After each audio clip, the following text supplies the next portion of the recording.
ओम अज्ञानं तिमिरान्धस्य ज्ञानञ्जनशलाकया चक्षुर्मिलितं येन तस्मै श्रीगुरुवे नमः।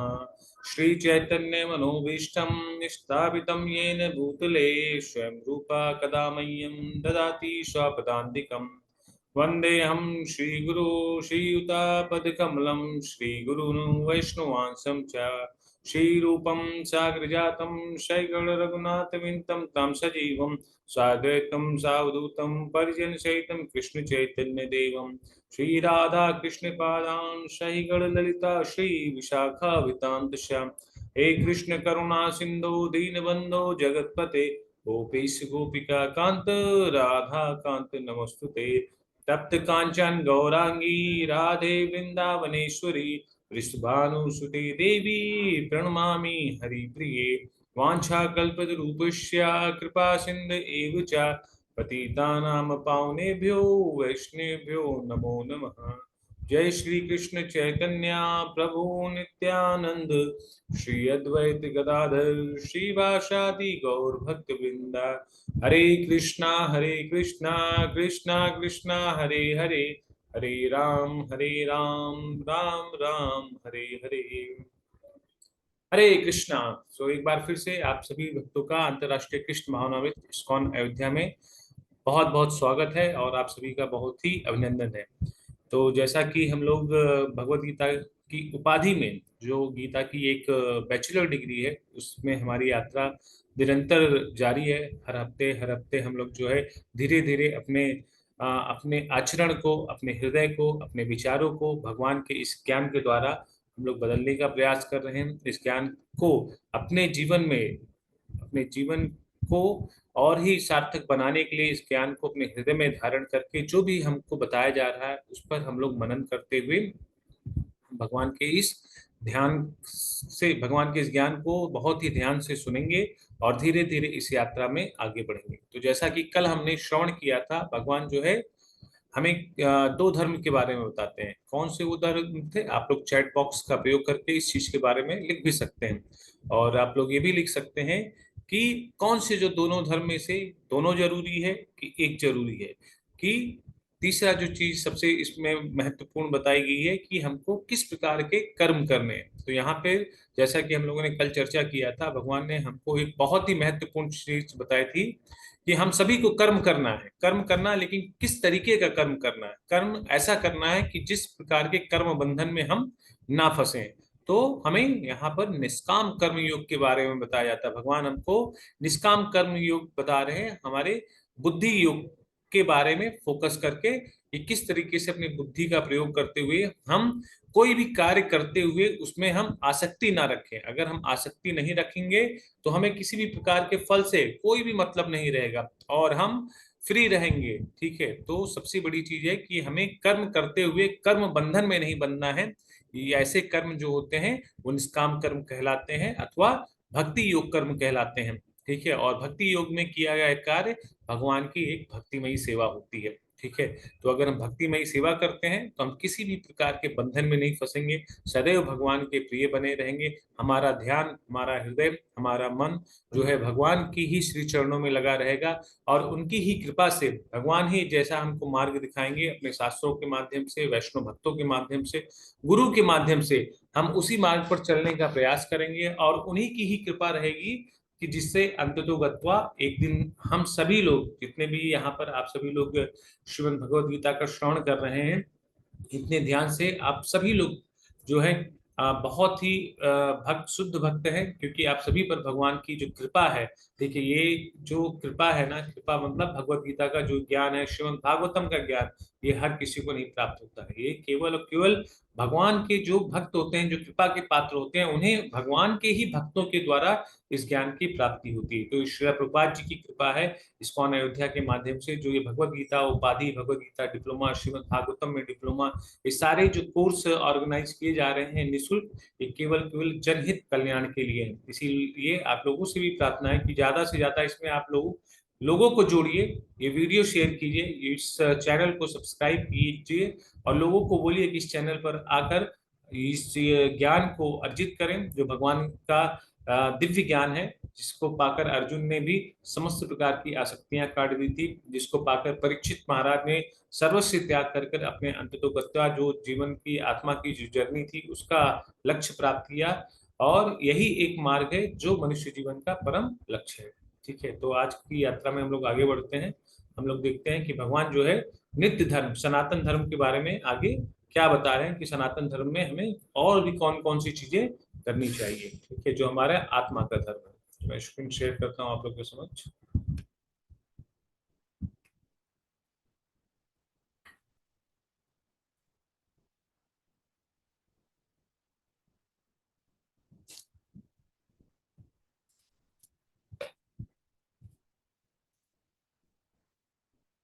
सो आप लोग चैट बॉक्स में इसका प्रयोग करके बता सकते हैं कि आपको स्क्रीन जो है क्लियर दिख रही है कि नहीं दिख रही है। तो यहाँ पर जो है देखिए, जैसे कि हम लोगों ने कल श्लोक नंबर 40 पढ़ा था और उसकी शिक्षा को ग्रहण किया था कि ये शरीर समाप्त होते ही देखिए जो हमारे कार्य होते हैं कौन से, स्वधर्म जो होते हैं तो वो शरीर के साथ होते हैं। ठीक है, शरीर के साथ मतलब जो हमारे कर्तव्य है उसका वहन करना चाहिए, लेकिन वो जो कर्तव्य होता है जब आपका शरीर समाप्त हो जाता है, हमारा ये शरीर नाश हो जाता है, तो वो धर्म भी, वो कार्य नाश हो जाते हैं, उनकी समाप्ति हो जाती है। लेकिन जो हमारा नित्य धर्म होता है, जो आत्मा का धर्म होता है, वो शरीर के समाप्त होने पर भी उसका समाप्ति नहीं होती, वो और बढ़ता जाता है और प्रगाढ़ होता जाता है और भगवान के प्रेम में उन्मुख हो जाता है। तो यहाँ पर हम लोग के बारे में एक चीज, बहुत ही महत्वपूर्ण चीज बताई जा रही है कि जिस तरह भूलने की बीमारी से पीड़ित व्यक्ति अपने माता पिता और रिश्तेदारों को भूल जाता है, वैसे ही हम भगवान के प्रति अपनी प्रेम और सेवा को भूल चुके हैं। तो ऐसा क्यों होता है? जब हम कभी कभी अपने स्वधर्म को ही अपना नित्य धर्म मान लेते हैं, मतलब अपने शरीर से जुड़े हुए कर्तव्यों को, अपने शरीर के ही कर्तव्यों को, इस देहात्म के ही कर्तव्यों को अपना परम कर्तव्य मान लेते हैं, तो हम भगवान के प्रति किए गए जो हमारा धर्म था, जिसको हमें जन्म मिला है, जिस चीज के लिए हमें जन्म मिला है, आत्मा को जो है परम गंतव्य तक पहुंचाने के लिए, आत्मा को परमात्मा की सेवा में लगाने के लिए, हम अपने परम कर्तव्य को भूल जाते हैं। ठीक है, आगे के श्लोक में भगवान जो हमें बता रहे हैं हम लोग देखते हैं। व्यवसाय आत्मिका बुद्धि रे के है कुरु नंदना, बहुशाखा हंत बुद्धियो सा व्यवसाय नामम। जो इस मार्ग पर चलते हैं वे प्रयोजन में दृढ़ रहते हैं और उनका लक्ष्य भी एक रहता है। हे कुरु नंदन, जो दृढ़ प्रतिज्ञ नहीं है उनकी बुद्धि अनेक शाखाओं में विभक्त रहती है। तो सबसे पहली चीज यहाँ पर बताई जा रही है कि जो इस मार्ग पर चलते हैं वो इस प्रयोजन में, जो भगवान का सनातन धर्म है, जो ये प्रयोजन का कार्य है, इसमें वो दृढ़ रहते हैं। उनको पता है कि सनातन धर्म ही मनुष्य जीवन का लक्ष्य है। देखिए सामने लिखा है प्रयोजन में दृढ़, और उनका लक्ष्य भी एक होता है। वो लक्ष्य क्या होता है? केवल और केवल भगवान की प्राप्ति, भगवत की प्राप्ति। और ये भगवत प्राप्ति उनके हृदय में कहाँ से आती है? जो श्रद्धा होती है, उस श्रद्धा के माध्यम से उन सभी के हृदय में भगवान के प्रति निश्चय, भगवान के प्रति प्रेम, और उस प्रेम को पाने के लिए जो प्रयोजन होता है वो बहुत ही दृढ़ होता है। चैतन्य महाप्रभु चरितमृत में इस चीज के बारे में बताते हैं कि मनुष्य जीवन की जो सर्वोच्च सिद्धि है वो क्या है? भगवत प्राप्ति है। लेकिन उस सिद्धि को प्राप्त करने के लिए मनुष्य के हृदय हृदय में श्रद्धा होना बहुत जरूरी है। उसका श्रद्धा, उसका विश्वास भगवान के प्रति होना बहुत जरूरी है। श्रद्धा शब्दे विश्वास कहे सुदृढ़ निश्चया, कृष्ण भक्ति कहले सर्व कर्म कृत है। श्रद्धा का अर्थ है किसी अलौकिक वस्तु में अटूट विश्वास। तो यहाँ पर श्रद्धा का अर्थ बताया जा रहा है कि किसी भी चीज में, किसी भी वस्तु में अगर हमारा विश्वास है, तभी हम उस वस्तु के प्रति, उस व्यक्ति के प्रति हमारा जो श्रद्धा है, वो भाव है, वो बहुत ही दृढ़ रहता है। जब कोई कृष्ण भावनामृत के कार्यों में लगता है और उसे परिवार, मानवता या राष्ट्रीयता से बनकर कार्य करने की आवश्यकता नहीं होती। जब कोई भी व्यक्ति भगवान को अपने भाव में स्थापित कर लेता है। देखिए इसी चीज को बताया जा रहा है कि जो पहले हम लोगों ने कल चर्चा किया था कि स्वधर्म को भी हम लोग अपना नित्य धर्म करते हुए कर सकते हैं। कैसे? कि अपने आप को हम अगर भगवान श्री कृष्ण के चरणों में रख देते हैं, अपने हृदय को रख देते हैं, अपने मन को रख देते हैं, तो निरंतर हम जो कार्य भी करते हैं वो सारे कार्य कैसे हो जाते हैं? कृष्ण भावनामृत कार्य हो जाते हैं, वो सारे कार्य जो है भक्ति में कार्य हो जाते हैं। और ये कार्य जो है हमको परम सिद्धि तक ले जाते हैं। क्यों? क्योंकि ये जितने भी कार्य हम करते हैं भगवान को स्मरण करते हुए, भगवान को सेंटर में रखते हुए, तो हम किसी भी प्रकार के जो बंधन है उसमें नहीं बनते हैं। पूर्व में किए गए शुभ अशुभ कर्मों के फल ही उसे सकाम कर्मों में लगाते हैं।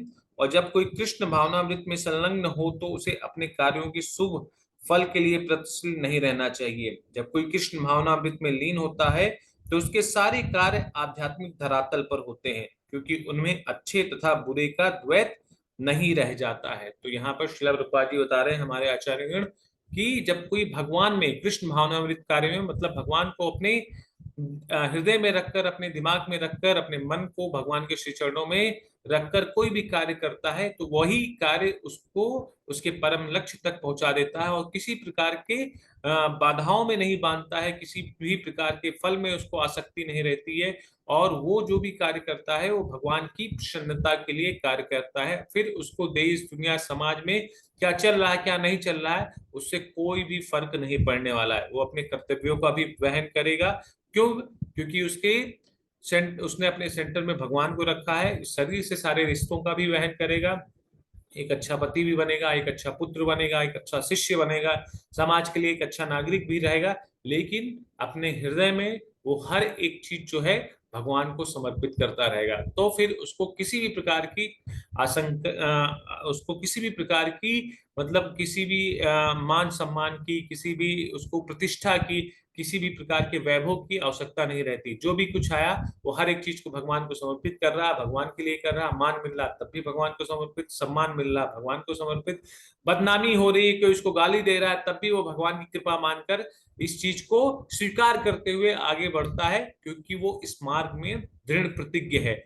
और इस मार्ग में क्योंकि उसने इस चीज को निश्चय कर लिया है कि इस मार्ग में बढ़ना है, तो केवल और केवल एकमात्र जीवन का लक्ष्य होना चाहिए भगवत प्रसन्नता, भगवत भक्तों की प्रसन्नता और भगवत भक्तों की सेवा भगवान के लिए। ठीक है, तो इस मार्ग पर आगे बढ़ने के लिए हमेशा हमें भगवान की सेवा करनी चाहिए उनके भक्तों के माध्यम से, जैसा हमें उनके भक्त लोग भी भगवान तक प्राय हम सभी पतित जीवों को पहुंचाते हैं।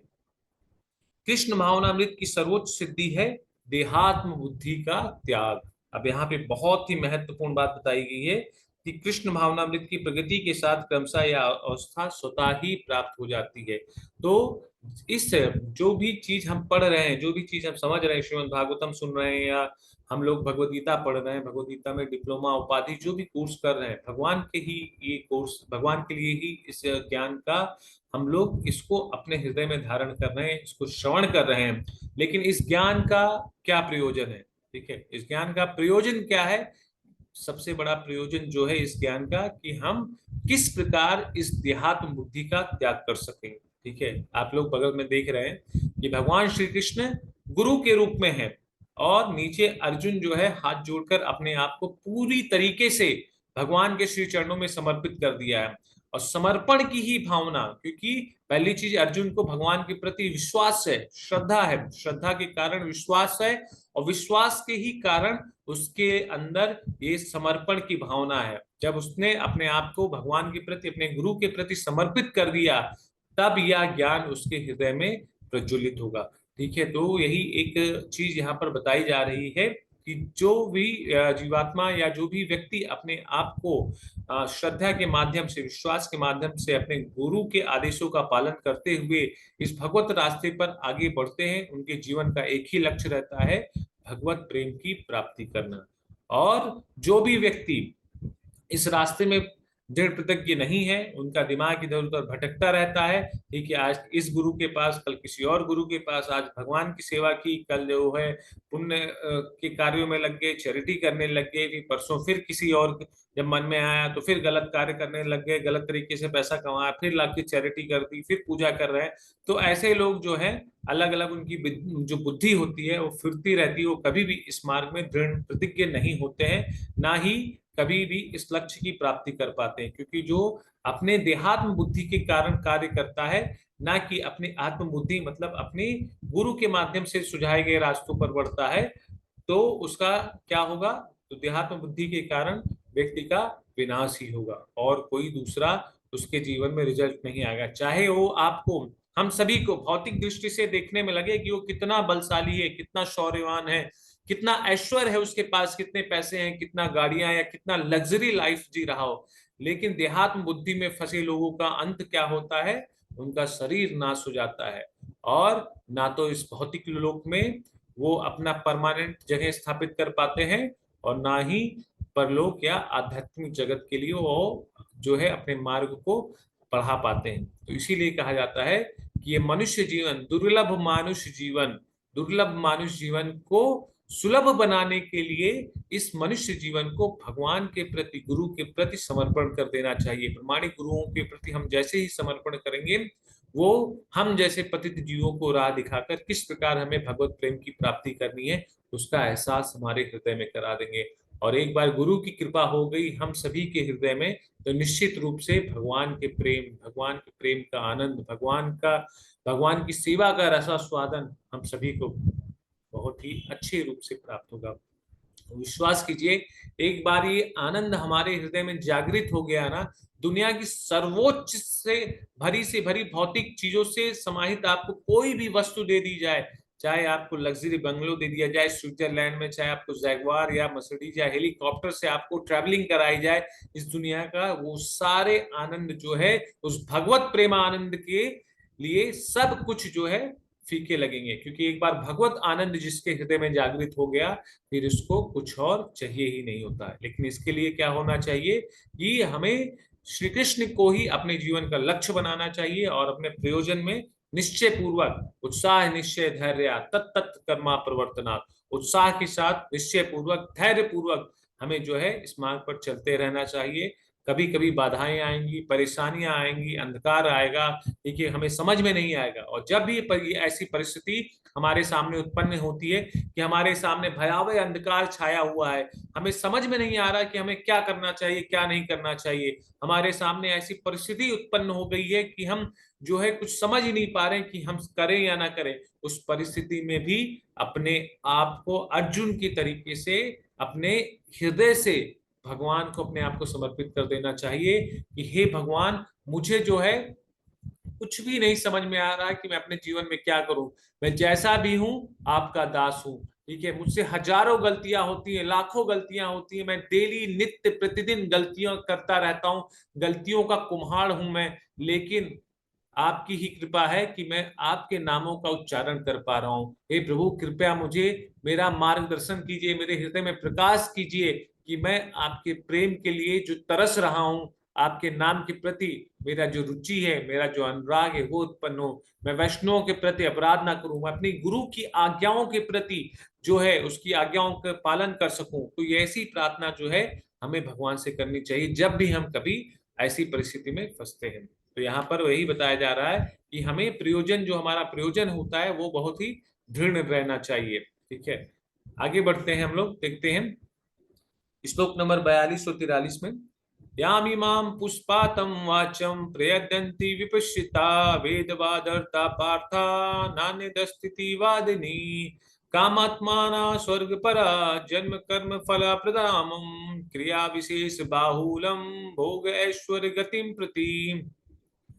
अल्पज्ञानी मनुष्य वेदों के उन अलंकारिक शब्दों के प्रति अत्यधिक आसक्त रहते हैं जो स्वर्ग की प्राप्ति, अच्छे जन्म, शक्ति इत्यादि के लिए विविध सकाम कर्म करने की संस्तुति करते हैं। इंद्रिय तृप्त तथा ऐश्वर्यमय जीवन की अभिलाषा के कारण वे कहते हैं इससे बढ़कर और कुछ भी नहीं है। तो यहाँ पर बताया गया है कि साधारणतः सब लोग, यहाँ पर श्रीला प्रभुपाद जी बताते हैं कि साधारणतः सब लोग अत्यंत बुद्धिमान नहीं होते हैं और वे अज्ञान के कारण वेदों के कर्म कांड भाग में बताए गए सकाम कर्मों के प्रति अत्यधिक आसक्त रहते हैं।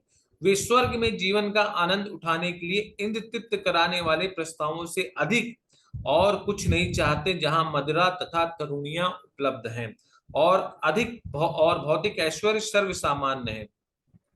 तो वेदों में स्वर्गलोक पहुंचने के लिए अनेक यज्ञों की संस्तुति है जिनमें ज्योतिष्टोम यज्ञ प्रमुख है। ठीक है, तो यहाँ पर एक चीज बताया गया है कि जो अल्प ज्ञानी मनुष्य होते हैं, देखिए हमारे मनुष्य जीवन का जो लक्ष्य है वो क्या है, भगवत प्राप्ति, भगवत प्रेमानंद, ठीक है, भगवत के प्रेम में आनंद को प्राप्त करना है। लेकिन वहीं पर कुछ अल्प ज्ञानी, मतलब साधारण, आज देखेंगे कि आजकल ज्यादातर लोग अल्प ज्ञानी ही हैं। वो लोग इस भौतिक साम्राज्य में, इस भौतिक जगत में जिस आनंद को प्राप्त करते हैं, ठीक है, सकाम कर्म के द्वारा, और सोचते हैं कि ऐसा ही आनंद हमको हमेशा प्राप्त होता रहे, इसीलिए वो स्वर्ग की कामना करते हैं। और स्वर्ग की कामना करने के लिए वो अलग अलग प्रकार के सकाम कर्म कर्म करते हैं, अच्छे कार्य करते हैं, चैरिटी करते हैं, हॉस्पिटल्स खुलवाते हैं, ठीक है, अलग अलग प्रकार के जो पूजा विधि हैं, वेदों में कर्मकांड दिए गए हैं उसका पालन करते हैं, ठीक है। और यहाँ पर एक यज्ञ भी बताया गया है, जो ज्योतिष्टोम यज्ञ, कि इस यज्ञ को अगर आप करते हैं तो इससे भी आपको स्वर्ग की प्राप्ति होगी। और लेकिन यहाँ पर जो भी वैष्णव है, जो भक्त हैं, वो बोलते हैं कि स्वर्ग क्यों जाना है, स्वर्ग में क्या है, ठीक है, स्वर्ग में है क्या चीज, किस लिए स्वर्ग जाना है, वहां पर मदिरा पान करने जाना है, या तरुणियां हैं, स्त्रियों के बीच में फिर से फंसना है। देखिए, हम चाहे स्वर्ग को जाएं या नर्क को जाएं, ठीक है, ये दोनों चीज हमें कर्म बंधन के कारण ही प्राप्त होता है।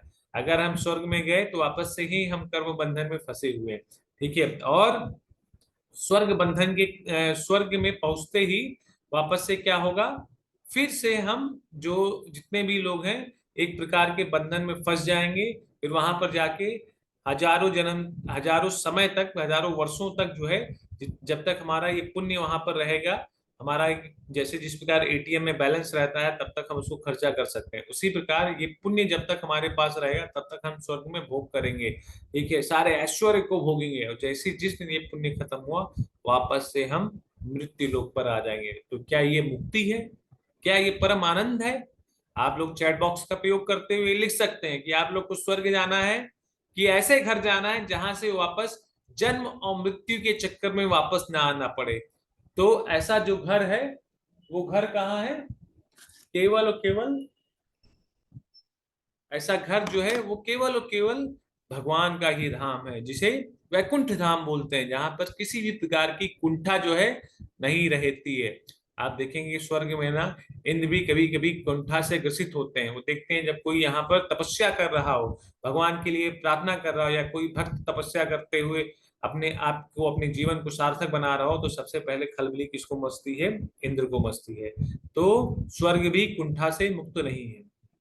तो हमको ऐसी जगह पहुंचना है जहां पे कुंठा ना हो, जो वैकुंठ हो, और वहां पर परम आनंद, मतलब ऐसे आनंद की प्राप्ति करने के बाद हमारे हृदय में किसी और आनंद की अभिलाषा रहती ही नहीं। तो जो भगवान के भक्त होते हैं, वैष्णव होते हैं, वो ऐसे भौतिक सुख को लात मार देते हैं, ठीक है, ऐसे भौतिक सुख को देखते भी नहीं है। इसीलिए आप लोग देखिए, आप कभी वृंदावन में जाएंगे ना, तो वृंदावन के जो साधु लोग हैं उनको देखते ही हृदय में एक अलग सा आनंद आता है, ठीक है। हमें उनके चरण धूल को अपने माथे पर, अपने मस्तक पर लगाना चाहिए। वृंदावन के साधुओं के लिए देखेंगे ना, उनकी रज में हजार हजार पत्थर को एक ही जगह उठा रहे हैं, वहीं पे दंडवत परिक्रमा कर रहे हैं, उठा रहे हैं वहीं दंडवत कर रहे हैं, वहीं उठा रहे हैं वहीं रख रहे हैं। मतलब सोचिए, कोई 100 पत्थर, कोई 500 पत्थर, ऐसे वो दंडवती परिक्रमा करते, मतलब पूरा जीवन जो है वृंदावन की रजों में, दिन भर अपने शरीर को उस रज में लगाए रहते हैं, राधा रानी के प्रेम में रहते हैं, भगवान श्री कृष्ण के प्रेम में रहते हैं। उनको आप कितना पैसा दे भी दीजिए ना, वो पैसों को किनारे करके उनका जो कार्य चल रहा है ना, हरे कृष्णा कृष्णा कृष्णा हरे हरे, हरे राम राम हरे हरे, भगवान के इस प्रेम मई नामों से, नहीं तो श्री राधे श्री राधे श्री राधे ऐसे करते हुए वो उस व्रज के धाम की परिक्रमा करते हैं। सोचिए क्या उनको दिव्य आनंद मिल रहा है, सांसारिक ऐश्वर्य को छोड़ के, सांसारिक सुख को छोड़कर व्रज की भूमि में व्रज के रज के साथ लोटपोट हो रहे हैं, तो उसमें कैसा आनंद है। ये सारे जो आनंद है यही दिव्य आनंद है। उनको ऐश्वर्य, सुख सुविधा, देखिए ये भौतिक चीजें नहीं चाहिए। हम लोगों को स्वर्ग में ऐश्वर्य मिल सकता है, हाँ, भगवान से बड़ा ऐश्वर्य किसके पास होगा। अगर भगवान चाहें तो हम सभी लोगों के अंदर ना ऐश्वर्य तो ऐसे ही विराजमान हो जाए, उनकी भक्ति का केवल एक आनंद अगर हमारे हृदय में प्रकाशित हो जाए। तो इसीलिए बताया जा रहा है कि जो अल्प ज्ञानी मनुष्य होते हैं वो वेदों के उन अलंकारी शब्दों के प्रति अत्यधिक आसक्त रहते हैं जो स्वर्ग को चाहते हैं। ठीक है, तो जिसके लिए स्वर्ग को प्राप्त करने की इच्छा है, तो शास्त्रों में अनेक अनेक अनेक प्रकार के जो है रास्ते बताए गए हैं कि आप जो है इस प्रकार का यज्ञ कीजिए, आप सकाम कर्म कीजिए, आप पुण्य कीजिए, आप जो है शनिवार को जो है पीपल के नीचे दीपक जलाइए, फिर कौवे को दाना खिलाइए, चिड़ियों को दाना खिलाइए। आप निश्चित रूप से ये सारे कार्य कीजिए। मैं ये नहीं बोल रहा हूँ कि ये सारे जो कार्य हैं आपको नहीं करना है, लेकिन ये सारे कार्य आप जो है भगवान के भोग भोग लगाकर आप जानवरों को भी रोटी खिलाइए, आप चिड़ियों को भी दाना खिलाइए, आप जितने भी जीव जंतु की मदद कर सकते हैं उनकी कीजिए, इवन जितने भी प्राणियों की मदद कर सकते हैं, मनुष्यों की मदद कर सकते हैं, उन सबको भी खिलाइए भगवान का जो प्रसाद है। ठीक है, भगवान के इस ज्ञान को दीजिए, लेकिन हमारा जो लक्ष्य होना चाहिए वो क्या होना चाहिए कि ये सब जितने भी लोग हैं ये भगवान के अंश हैं, और भगवान हमसे इनकी सेवा कराना चाहता है। उसको भगवान के दिया गया कार्य भगवान की सेवा को मानकर कीजिए, तो हमारे हृदय में जो अथाह आनंद आएगा उसका उल्लेख नहीं किया जा सकता है। लेकिन अगर वहीं पर हम इन सब चीजों को किस लिए करेंगे कि अगर मैं इन लोगों के लिए कर रहा हूं मुझे भी इसका पुण्य मिलेगा, तब हम बंधन में बंध गए। और ये चीज हमको समझ में नहीं आता है। बहुत ही थोड़ा सा, बहुत ही माइनर सा अंतर होता है सकाम कर्म और भगवत सेवा में। ठीक है, सकाम कर्म जो अपने पुण्य के लिए, अपने स्वार्थ के लिए किया जाए, और भगवत कर्म, ठीक है, जो निष्काम कर्म जो भगवान की सेवा के लिए किया जाए, भगवान की संतुष्टि के लिए किया जाए, भगवान के आनंद के लिए किया जाए, तो वो कर्म निष्काम कर्म कहलाता है। बस बहुत ही माइनर सा अंतर है। हम लोगों को ये समझना होगा कि जो अल्पज्ञानी होते हैं, जो कम बुद्धिमान होते हैं, वही लोग इस आनंद को चाहते हैं। लास्ट में क्या लिखा है, इंद्रिय तृप्ति तथा ऐश्वर्य में जीवन की अभिलाषा के कारण कहते हैं कि वे इससे बढ़कर कुछ नहीं है। इसीलिए वेदों में स्वर्गलोक में पहुंचने का जो मार्ग बताया गया है, ठीक है, और वास्तव में वेदों में कहा गया है कि जो स्वर्ग जाना चाहते हैं, देखिए हर जगह का मार्ग है। जिनको स्वर्ग जाना है वो देवी देवताओं की पूजा कर सकते हैं, पुण्य कार्य कर सकते हैं। जिनको भूत प्रेत के लोकों में जाना है वो देखिए, वो अघोरी लोग जो हैं वो वैसे ही उस तरीके के कर्म करते हैं।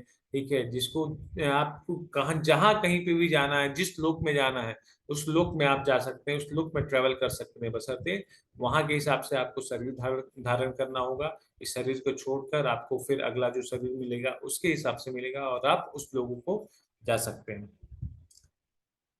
तो हर एक प्रकार के लिए यहाँ पर बताया गया है। तो शिला प्रभुपाद जी बता रहे हैं कि ऐसे लोगों के लिए कृष्ण भावनामृत के दृढ़ कर्म में स्थित हो पाना अत्यंत कठिन है। तो जो ऐसे व्यक्ति होते हैं वो कभी भी भगवान की प्रेम के लिए नहीं उन्मत्त होते हैं। ठीक है, उनके लिए भौतिक सुख सुविधा ही सबसे बड़ी सुख सुविधा होती है। और ऐसे लोगों को आप सम्मिलित भी करना चाहेंगे ना, अगर आप उनको भगवान के उपदेश भी देना चाहेंगे, वो आएंगे फट से उठ के भग जाएंगे। ठीक है, बोलेंगे अरे भैया हम इतना दान धर्म कर ही रहे हैं, ठीक है, हमको इस सब चीज की जरूरत नहीं है।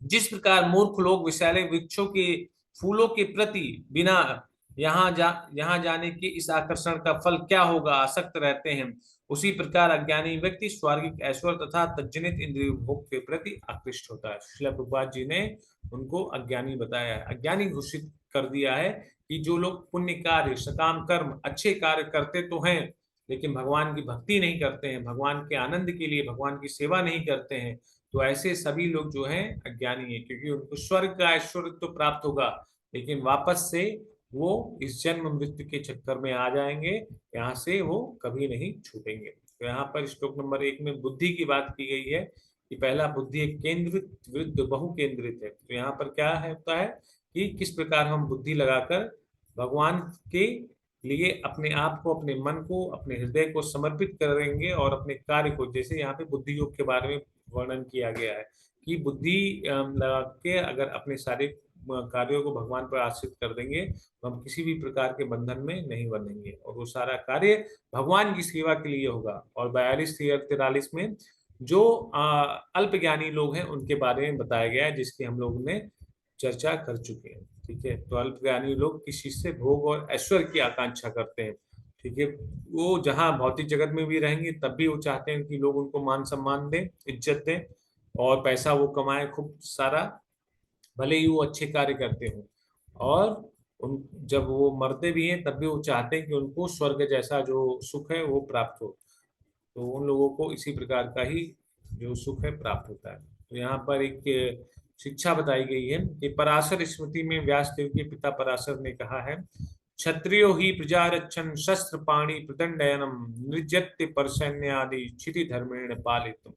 मनुष्य को अपने कर्मों के अनुसार जन्म ग्रहण करना होता है, और एक कर्म अवधि समाप्त होने पर उसे मरना होता है, जिससे वह दूसरा जन्म ले सके। इस प्रकार मुक्ति प्राप्त किए बिना ही जन्म मृत्यु का यह चक्र चलता रहता है। जन्म मरण के इस चक्र से वृथा हत्या, वध तथा युद्ध का समर्थन नहीं होता, किंतु मानव समाज में शांति तथा व्यवस्था बनाए रखने के लिए हिंसा तथा युद्ध अपरिहार्य है। ठीक है, तो ये जन्म मृत्यु का जो चक्कर है, मनुष्य इसमें जन्म जन्मांतर तक पड़ा रहता है, क्योंकि वो अपने कर्मों के अनुसार अलग अलग प्रकार के जन्म को ग्रहण करता है। जैसा कि पिछले श्लोक में बताया गया ना, कि जो अल्पज्ञानी है वो किसके प्रति आसक्त रहते हैं, भोग ऐश्वर्य के प्रति। तो भोग और ऐश्वर्य भी जिसको चाहिए वो अलग अलग प्रकार के सकाम कर्म करते हैं, भोगों को भोगते हैं, फिर से मृत्यु लोक पर आकर फिर से उनका जन्म होता है। ठीक है, और इसी प्रकार से जो बुरे कर्म करते हैं नरक में जाते हैं, फिर उसके बाद अपनी सजा को भोगते हैं, फिर आकर जो है किसी प्रकार की योनि को ग्रहण करते हैं। अब आगे देखिए श्लोक नंबर 44 में भगवान जो है बहुत ही महत्वपूर्ण चीज बता रहे हैं। भोग ऐश्वर्य प्रसादक दानम तया प्रचेत सामम व्यवसायत्मिकता बुद्धि समाधो न विधीयते।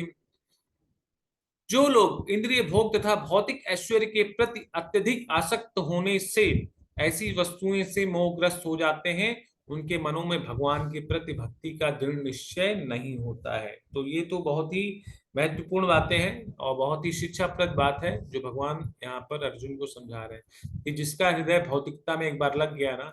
अगर देखिए, जैसा कि हम लोगों ने चर्चा किया था नारद मुनि के बारे में, कि नारद मुनि एक बार भगवान की माया समझने गए और घर गृहस्थी में ऐसा फंस गए ना कि उनको भगवान का नाम लेने का समय भूल गए। तो उसी प्रकार से यहाँ पर बताया जा रहा है। देखिए, ऐसा नहीं कि घर गृहस्थी में फंसने से हम लोग भगवान का नाम भूल जाते हैं, लेकिन अगर घर गृहस्थी में ज्यादा आसक्त हो गए ना, तब हम भगवान का नाम भूल जाएंगे। तो इसीलिए कहा जाता है ये घर, ये गृहस्थी हमको जो भी मिला है ये भगवत कृपा के माध्यम से हमको मिला है। ये हमारे कर्मों का अलग अलग फल है जो हमको मिला है, लेकिन इसको हमें भगवत कृपा मानकर हमें अपने कर्तव्यों का, स्वधर्म इस शरीर के कर्तव्यों का वहन करना है। लेकिन हमें ये नहीं भूलना है हमारा सनातन कर्तव्य क्या है, इस आत्मा का कर्तव्य क्या है, जिसके लिए हमको वापस से ये शरीर प्राप्त हुआ है। तो जब हम इस चीज को भगवान की सेवा मानकर करते हैं, तो ये एक गृहस्थी बन जाती है, मतलब ये शुद्ध गृहस्थ आश्रम बन जाता है, ना कि गृहमेथी। तो हमें किसी भी चीज से बहुत ही आसक्त नहीं होना, ना ही अपनी स्त्री से आसक्त होना है, ठीक है, ना ही अपने पुत्र से ही बहुत ज्यादा आसक्त होना है धृतराष्ट्र की तरीके से, ना ही हमने घर से बहुत ज्यादा आसक्त होना है, ना तो गाड़ियों से आसक्त होना है, ना तो इतने ज्यादा समाज से आसक्त होना है। देखिए, भगवान की प्राप्ति करनी होगी तो सबसे पहली चीज हमें जो है आसक्ति को हमें त्यागना नहीं है। ठीक है, ये देखिए कई लोग बोलते हैं हमें अपनी सभी प्रकार की आसक्तियों को त्यागना है, यही तो गलत बात है। हमें आसक्ति को त्यागना नहीं है, हमें अपनी आसक्तियों को सही जगह लगाना है, यही है भगवत प्रेम। जो आसक्ति हमने अपने पति पुत्र प्रेम समाज और देश में लगा रखी है, वही आसक्ति अगर हम भगवान के प्रेम में लगा देंगे, भगवान को प्राप्त करने में लगा देंगे, भगवान को पाने में लगा देंगे ना, तो हमारा जो ये जीवन है ना वो धन्य हो जाएगा। हमें निश्चित रूप से जो है भगवान के प्रेम की प्राप्ति होगी गुरु के माध्यम से। तो हमें अपनी आसक्तियों को लगाना नहीं है, ना ही अपनी आसक्तियों को मारना है। हमें अपनी आसक्तियों को गलत जगह से काट के सही जगह लगाना है, बस इतना करना है कि हमारी आसक्ति जो इस भौतिक जगह में लगी है, भौतिक जगत से निकालकर उसको आध्यात्मिक जगत में लगाना है। भौतिक जगत के लोगों से जो हमारा संबंध है उसको केवल ये मानना है कि मेरे कर्म फल के माध्यम से मुझे मिला है, ये सब भगवत कृपा है कि मुझे इन सब का निर्वहन करना है। लेकिन अपना जो आध्यात्मिक स्वरूप है, मेरा जो है स्वरूप है, मेरे आत्मा का जो कर्तव्य है भगवत प्रेम की प्राप्ति, मैं अब इधर अपनी आसक्ति पूर्णतया जो मेरी शुद्ध आसक्ति है, जो शुद्ध प्रेम है, शुद्ध नाम जप है, वो मैं करूंगा अपने भगवान के लिए, अपने श्री भगवान के लिए हमें सब कुछ करना है। और बाकी ये सारे काम अपने आप स्वतः हो जाएंगे। जैसे ही हम अपना सनातन धर्म या नित्य धर्म पहचान जाते हैं, उसको करने लगते हैं, तो स्वतः ही ये कार्य जो है, हमारा जो स्वधर्म है, वो धीरे धीरे भगवान हमको ऐसी बुद्धि देते हैं कि उसको हम अपने आप कर लेते हैं। लेकिन जो लोग किसी भी प्रकार की मोहग्रस्त में या किसी भी चीज, किसी वस्तु के प्रति मोहग्रस्त में हो जाते हैं, फिर उनका मन भगवान की भक्ति के प्रति नहीं लग पाता है सही से। ऊपर लिखा भी है संबंध, अगर कोई भोग और त्याग से आसक्त होता है तो वह एक केंद्रित बुद्धि नहीं रख पाता है। तो ना ही हमें भोग की भावना में रहना है, ना ही हमें किसी भी चीज से इतना आसक्त होना है कि हम उसका त्याग न कर पाए। ठीक है, इस चीज को एक बात समझ लीजिए, आप लोग जानते भी हैं, हम किसी का त्याग करना चाहें या ना चाहें, लेकिन उस व्यक्ति का, उस वस्तु का त्याग स्वतः हो जाता है। ठीक है, हम अपनी पत्नी का त्याग करना चाहें या ना चाहें, लेकिन एक दिन मृत्यु जो आके स्वतः त्याग कर देगी। हम अपने शरीर का त्याग करना या चाहें या ना चाहें, लेकिन जिस दिन मृत्यु आ गई, इसका भी त्याग हो जाएगा। ठीक है, हमारे बच्चे हमारा त्याग करना चाहें या ना चाहें, लेकिन एक दिन समय आ गया, तब भी हम उन सब से रिश्ता तोड़कर निकल जाएंगे। समाज से, देश से, हर कहीं से हम लोग ये सोचते हैं कि हम लोग जो है इसका त्याग नहीं करेंगे, लेकिन वही लोग एक दिन समय आने पर हमारा त्याग कर देते हैं। तो फिर फायदा क्या? ठीक है, ऐसे लोगों से, ऐसी झूठी आसक्तियों से हमें क्यों इतना अपने आप को लगाना कि जो इसका त्याग हमको एक दिन करना ही करना है। जब वो त्याग हमको करना है, इससे अच्छा कि उसका त्याग हम 100 साल बाद करें, हम अभी क्यों ना कर लें। हम अपने सारे कर्तव्यों को करते हुए, अब ऐसा नहीं इस त्याग के मतलब में आप गृहस्थ हैं, आप सब कुछ अपनी जिम्मेदारियों को छोड़कर वैराग्य ले लीजिए, ठीक है, जंगल में चले जाइए। नहीं नहीं नहीं नहीं, भगवान इस चीज के बारे में बिल्कुल ही नहीं कह रहे हैं। भगवान ये बता रहे हैं कि आप अपने दोनों कर्तव्यों को वहन करते हुए, ठीक है, आपको त्याग की भावना अंदर से रखनी है, वैराग्य की भावना अंदर से रखनी है, लेकिन इस शरीर के माध्यम से जो आपका कर्तव्य है उसका निर्वहन करना है। ठीक है, उस निर्वहन को, जैसा कि भगवान बता रहे थे अर्जुन को, तुम्हारा कर्तव्य है, तुम क्षत्रिय हो, तुमको युद्ध करना है, अगर तुम युद्ध नहीं करोगे कायर कहलाओगे। इसी प्रकार अगर हम गृहस्थ है ना, तो इस गृहस्थ के कर्तव्य का हमको पालन करना है। अपने बच्चों को भी पढ़ाना है, अपने पत्नियों को भी खुश रखना है, ठीक है, अपने परिवार को भी खुश रखना है, समाज में सोशल भी बन के रहना है, ठीक है, इस देश का एक नागरिक भी बन के रहना है, लेकिन अंदर से एकदम वैराग्य धारण करना है कि कभी भी किसी भी समय अगर ये मेरे से छूट गया ना, तो उसके लिए शोक नहीं करना है। उसके लिए क्या, ये सारी चीजें जो है भगवान के माध्यम से मुझे इतने समय तक प्राप्त हुई थी, मैं उस चीज को भगवान की संपत्ति मानकर एक सेवा कर रहा था, उसकी सुरक्षा, उसका संरक्षण या उसका दायित्व निभा रहा था। अब जो है वो चीजें भगवान के शरण में स्वतः चली गई, या ये जो शरीर मिला था ये भी भगवान के द्वारा मिला था, जिससे मैं भगवान के माध्यम से शरीर का भरण पोषण किया, और इस शरीर का जो मेन कर्तव्य था उसको साधन की तरह यूज करके भगवान की सेवा में लगाया। तो अगर हम इस तरीके से, हमारे अंदर वैराग्य और त्याग की भावना रहेगी, तो हम कभी भी दुखी नहीं रहेंगे। लेकिन हम जब किसी चीज से बहुत ज्यादा आसक्ति रख लेते हैं, सबसे ज्यादा अपने ही शरीर से, अपने शरीर से के रिश्तों से, अपनी पत्नी से, पुत्र से, पिता से, ठीक है, समाज से, तो यही हमारे दुख का सबसे बड़ा बड़ा कारण पर हो जाता है, और जिसके कारण हम भक्ति के मार्ग पर आगे नहीं बढ़ते। ठीक है, तो ये जो श्लोक है ना, ये आगे श्लोक आएगा, हम लोग उस चीज के बारे में चर्चा करेंगे कि जो है कि हमें अपने कर्तव्य को करते हुए, ठीक है, किसी भी प्रकार की जो आसक्ति है उसमें नहीं होना चाहिए। अपने कर्म को करते हुए किसी भी प्रकार के फल पर हमको अपना अधिकार नहीं जमाना चाहिए। हम कर्म करने के अधिकारी हैं, लेकिन फलों को भोगने के अधिकारी, मतलब फलों की इच्छा, फलों की प्राप्ति करने के अधिकारी नहीं है। फल चाहे जो भी है वो भगवान के हाथ में, हमको अच्छा देंगे बुरा देंगे वो भगवान की कृपा है, लेकिन हाँ, कर्म करने का अधिकार हमारे अंदर है, इच्छा करने का अधिकार हमारे अंदर है। ठीक है, तो हम वो करते रहेंगे। आगे देखते हैं श्लोक नंबर 45 में, त्रिगुणिया विषया वेदो निश्चय गुणो भाव अर्जुना निर्द्वंद नित्यस्तस्थो निर्योग क्षेम आत्मनाम। वेदों में मुख्यतः प्रकृति के 3 गुणों का वर्णन हुआ है। वो 3 गुण कौन से हैं, आप लोग चैट बॉक्स में प्रयोग करते हुए चैट बॉक्स का लिखिए कि वो 3 गुण क्या है, उन 3 गुणों की अवस्था क्या होती है। ठीक है, तो वेदों में 3 गुणों का वर्णन हुआ है। हे अर्जुन, इन 3 गुणों से ऊपर उठो, समस्त द्वैतों और लाभ तथा सुरक्षा की सारी चिंताओं से मुक्त होकर आत्मपरायण बनो। देखिए, अभी है यहाँ, पहले भगवान ने हमारी पहचान बताई, पहचान के बात बता रहे हैं कि किस प्रकार से तुम जो है इन सारे चिंताओं से ऊपर उठो। तीसरा वो हमारे धर्म को बता रहे हैं कि जो है स्वधर्म और नित्य धर्म क्या होता है, आत्मा का स्वरूप को भगवान ने पहले ही बता दिया है। फिर आगे जो है आत्मा राम के बारे में भगवान इसी गीता के सार में बताएंगे। आगे जब श्लोक नंबर हम लोग 51 से पढ़ेंगे तो आत्मा राम के बारे में बताएंगे भगवान। तो यहाँ पर मुख्यतः तीन प्रकार के जो गुण होते हैं, सतोगुण, रजोगुण, तमोगुण। ठीक है। और इन तीनों गुणों से भगवान जो है अर्जुन को ऊपर उठने का प्रयास बोल रहे हैं कि इन सभी गुणों से ऊपर उठकर कर्म करो। अब बताइए, इन आप सभी लोग लिख सकते हैं कि कैसे हम सभी लोग जो है कर्म तीन अवस्थाओं में ही कर सकते हैं, सतोगुण, रजोगुण, तमोगुण।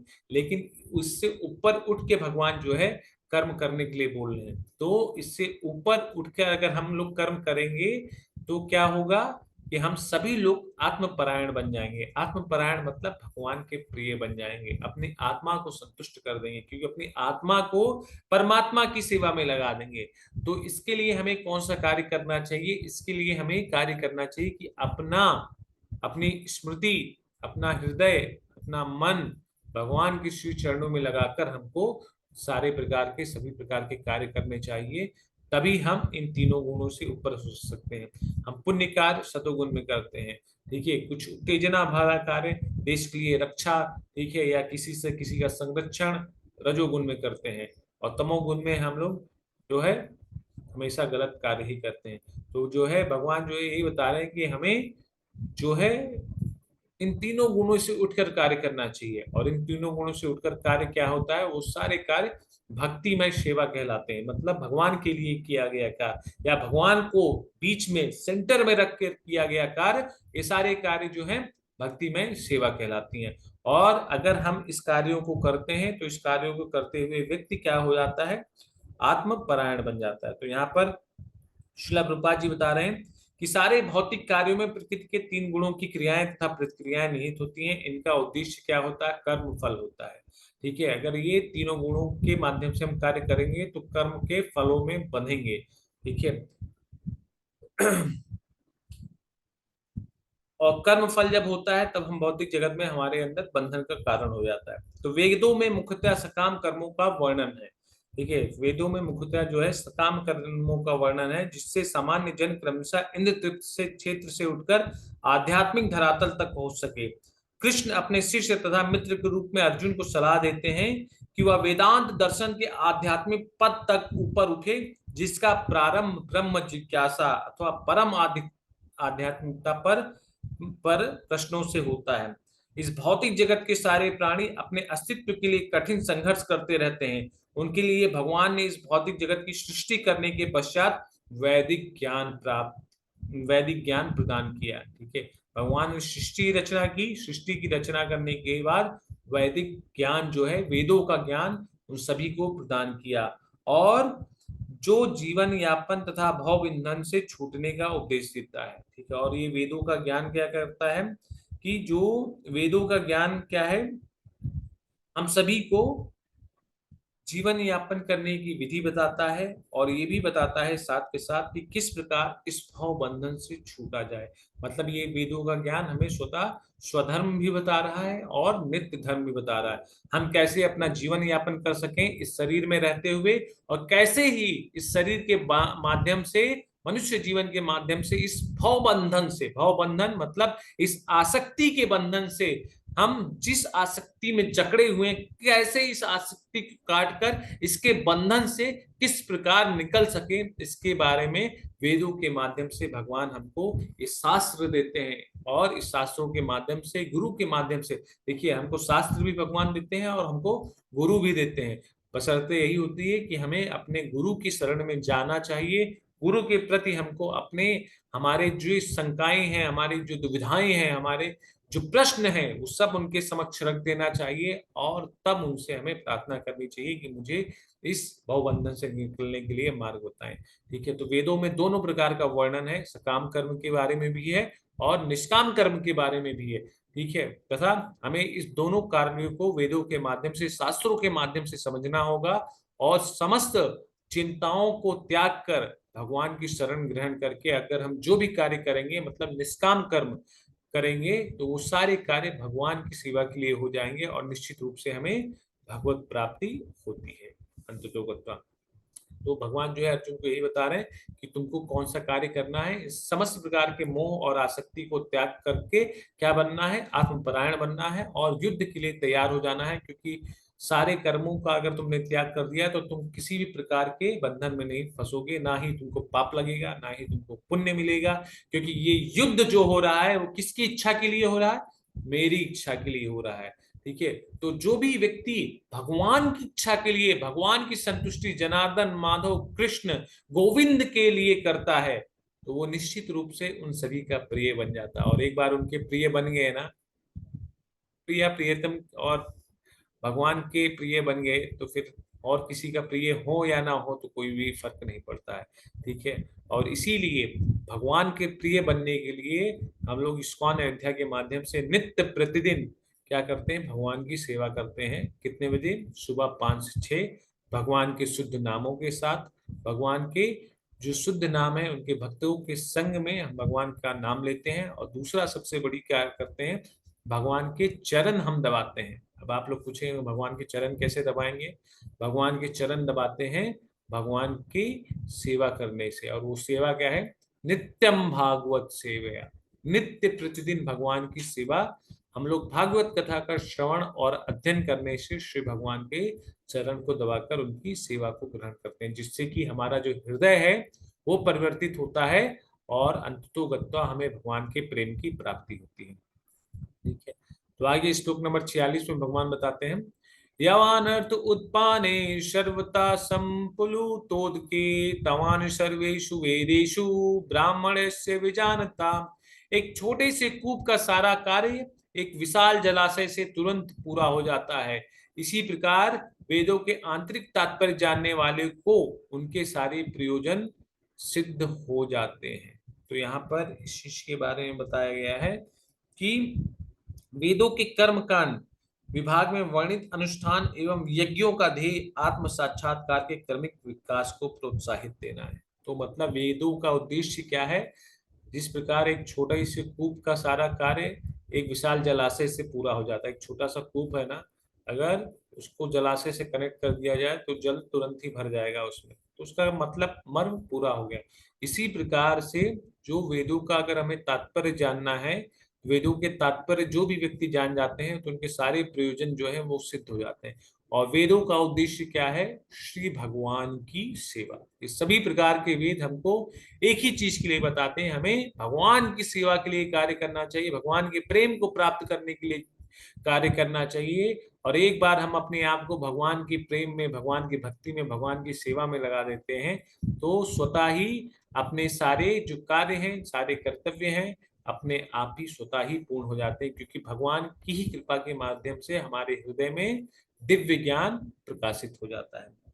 तो यहाँ पर यही बताया गया है कि वेदों का जो ध्येय है वो है आत्म साक्षात्कार को प्रोत्साहित करना। और आत्म साक्षात्कार भगवत गीता के 15वें अध्याय में भगवान ने स्पष्ट किया गया है कि वेद अध्ययन के ध्येय जगत के आदि के कारण कौन है, भगवान कृष्ण को जानना। वेदों का अध्ययन करने का जो ध्येय है वो क्या है, जगत के आदि कारण, मतलब भगवान श्री कृष्ण जो है कौन है, सर्व कारण कारणम, अनादिर आदि गोविंदम। ठीक है, अनादिर आदि गोविंदम सर्व कारण कारणम, वो कौन है, भगवान श्री कृष्ण है। ठीक है, गोविंद है। भगवान को ही जानना, भगवान को ही समझना, भगवान के लिए ही कार्य करना है, क्योंकि वही सभी कारणों के कारण है। ना तो उनका कोई जानता है कि वो उनका स्टार्टिंग, मतलब वो भगवान कहाँ से हैं, उनका जन्म कहाँ से हुआ, कोई नहीं जानता। भगवान जो है अनादि कालों से है, ना तो कोई जानते हैं कब तक रहेंगे। ठीक है, तो अनादिर आदिर गोविंदा सर्व कारण कारण। ठीक है, सभी कारणों के वो कारण है। और यही केवल उद्देश्य होता है वेदों के माध्यम से हमें जानने का। और दूसरा जो सबसे बड़ा उद्देश्य होता है आत्म साक्षात्कार करने का। आत्म साक्षात्कार करने का जो अर्थ होता है कि अपने आप को, आत्मा के स्वरूप को पहचानना, आत्मा के उस संबंध को पहचानना जो परमात्मा का, परमात्मा के साथ उसका संबंध है। मतलब कृष्ण को तथा उनके साथ अपने शाश्वत संबंध को समझना, यही भगवान का जो भगवान के द्वारा दिया गया वेद है वही उसका प्रयोजन होता है। सभी वेदों का यही प्रयोजन है, ये जानना कि कृष्णस्तु भगवान स्वयं, कि कृष्ण ही भगवान है, वही सभी कारणों के कारण है। और दूसरा चीज है अपने जो जीवन है उसका आत्म साक्षात करना, अपनी आत्मा का साक्षात्कार करना, मतलब आत्मा के स्वरूप से उसको वापस से मिलवाना, कि उसके जो आत्मा का संबंध है वो कृष्ण के साथ है, वो भगवान के साथ है। आत्मा का जो स्वरूप है, जीवे स्वरूपे हुए कृष्ण में ते दास, तो भगवान का जो भगवान के लिए आत्मा का जो स्वरूप है वो भगवान के दास के रूप में उनकी सेवा करना। तो जो भी लोग इस ज्ञान को जानते हैं वो समझ लीजिए वेदों के समस्त ज्ञान के जानने के अधिकारी रहते हैं। और सारा बाकी जो छोटे मोटे ज्ञान होते हैं वो अपने आप ही भगवान की कृपा से, गुरु की कृपा से उस भक्त के हृदय में अपने आप ही जागृत हो जाते हैं। श्रीमद् भागवतम में भी इसकी पुष्टि इस प्रकार की गई है। अहो बत चातो गरीयान यज्ञहाग्रे वर्तते नाम तुभ्यम तेपस्तु पस्ते जुहम शस्त्रुरायम ब्रह्मनुचारणम गृणांति येते। हे प्रभु, आपके पवित्र नाम का जप करने वाला भले ही चांडाल जैसे निम्न परिवार में क्यों ना उत्पन्न हुआ हो, किंतु वह आत्म साक्षात्कार के सर्वोच्च पद पर स्थित होता है। ऐसा व्यक्ति अवश्य ही वैदिक अनुष्ठानों के अनुसार सारी तपस्याएं संपन्न किए होता है और अनेकानेक बार तीर्थ स्थान में स्नान करके वेदों का अध्ययन किए होता है। ऐसा व्यक्ति आर्य कुल में सर्वश्रेष्ठ माना जाता है। तो यहाँ पे बताया जा रहा है, श्रील प्रभुपाद जी बता रहे हैं कि जो भी आपके पवित्र नामों का जप करता है, भले ही वो चांडाल जैसे, चांडाल मतलब जो कुत्ता उत्ता मार के खाते हैं, उन उन सबके घर में भले ही उन व्यक्ति का जन्म हुआ है, लेकिन अगर वो भी आपके शुद्ध नामों का, इस पवित्र नामों का जप करते हैं, तो पवित्र नाम को जप करते करते वो आत्म साक्षात, एक दिन ऐसा आता है कि वो आत्म साक्षात्कार के पद पर अपने आप स्वतः ही स्थापित हो जाते हैं। और ऐसे व्यक्ति जो है वो उन सभी लोगों के समान होते हैं जो कितना कठिन से कठिन वेदों में वर्णित जो तपस्या दी गई है वो कर रहे हो, जो पवित्र तीर्थ स्थानों में रह रहे हो, या जो स्नान कर रहे हैं पवित्र नदियों में, ठीक है, उन सभी के बराबर वो चांडाल के घर में जन्मा व्यक्ति या चांडाल के घर में जन्मा वो भक्त हो जाता है, जो भगवान के शुद्ध नामों का जप करते करते अपने आप को भगवत प्रेमानंद की, भगवत प्रेम के रूप में, भगवत प्रेम की सेवा के आनंद में अपने आप को स्थापित कर लेता है। कहीं और उसकी कहीं पे मति नहीं लगती है, कहीं और जानना ही नहीं चाहता है, वो केवल एक जगह ही बैठे बैठे हरे कृष्णा कृष्णा कृष्णा हरे हरे, हरे राम राम राम हरे हरे। नहीं तो भगवान के जो और भी नाम है, गोविंद, माधव, राम, श्रीमती राधा रानी का नाम, अलग अलग प्रकार की जो भगवान की शक्तियां हैं, भगवान के नाम, उनके नामों से ही अपने आप को, अपने जीवन का साक्षात्कार कर लेता है। तो ऐसे व्यक्ति की शरण हमको निश्चित ग्रहण करनी चाहिए, जिससे कि हम सभी पर ये भगवत कृपा प्राप्त हो सके। अब ये वही श्लोक आ गया जिसके बारे में हम लोग चर्चा कर रहे थे 2 श्लोक पहले। कर्मण्यवाधिकारस्ते माँ फलेषु कदाचन, माँ कर्म फल हेतु भूर्मा ते संगो सत्य कर्माणि। तुम्हें अपने कर्म कर्तव्य करने का अधिकार है, किंतु कर्म के फलों के तुम अधिकारी नहीं हो। तुम ना तो कभी अपने आप को अपने कर्मों के फलों का कारण मानो, ना ही कर्म ना करने में कभी आसक्त हो। ठीक है, तो ये बहुत ही महत्वपूर्ण चीज यहाँ पर श्रील प्रभुपाद जी के द्वारा, उनकी टीकाओं के द्वारा हम समझेंगे। तो भगवान हमको जो ज्ञान बता रहे हैं यहाँ पर, श्रील प्रभुपाद जी 3 विचारणीय बातें हैं के बारे में बता रहे हैं। पहला, कर्म। कर्म क्या है? जो हमारा स्वधर्म है, जो हमारा इस शरीर से जुड़े, जो शास्त्रों से संबंध, जिस कर्म को करने के लिए बारे में बताया जाता है। दूसरा बताया जा रहा है विकर्म। विकर्म क्या है? हम जो इस शास्त्रों के अगेंस्ट कार्य करते हैं इस शरीर का निर्वहन करने के लिए या देहात्म बुद्धि में फंसकर। और तीसरा जो बताया जा रहा है अकर्म। अकर्म क्या होता है कि अकर्म ये जो स्वधर्म है और विकर्म है, मतलब सकाम कर्म और विकर्म हमको बंधन में बांधेगा, क्योंकि हम यही दोनों चीज गुणों के अधीन में रह के करते हैं। लेकिन जो अकर्म होता है वो भगवान के लिए कार्य किया जाता, मतलब उसका हुआ वो निष्काम कर्म। ठीक है, निष्काम कर्म योग में हमको किसी भी प्रकार की फल की आसक्ति या किसी भी प्रकार की फल की इच्छा नहीं रहती है। हम जो भी कार्य करते हैं वो भगवान की आनंद के लिए, भगवान की सेवा करने के लिए, भगवान की तुष्टि करने के लिए ही हम उस कार्यों को करते हैं। तो बताया जा रहा है कि स्वधर्म वे कार्य हैं जिनका आदेश प्रकृति के गुणों के रूप में प्राप्त किया जाता है। ठीक है, अधिकारी की सम्मति के बिना किए गए कर्म विकर्म कहलाते हैं। तो शास्त्रों के आदेशानुसार किए गए कर्म जो है वो स्वधर्म कहलाएंगे, और शास्त्रों के विरोध में किया गया कर्म विकर्म कहलाएगा। लेकिन जो भी अकर्म का अर्थ है कि अपने कर्मों को ना करना, मतलब भगवान ने अर्जुन को उपदेश दिया कि वह निष्क्रिय ना हो, अपितु फलों के प्रति आसक्ति हुए बिना अपना कर्म करे। तो अपने कर्मों को ना करना इन द सेंस कि अपने कर्मों को करते हुए, अपने कर्तव्यों का वहन करते हुए फल पर आसक्त ना होना, ये कहलाता है।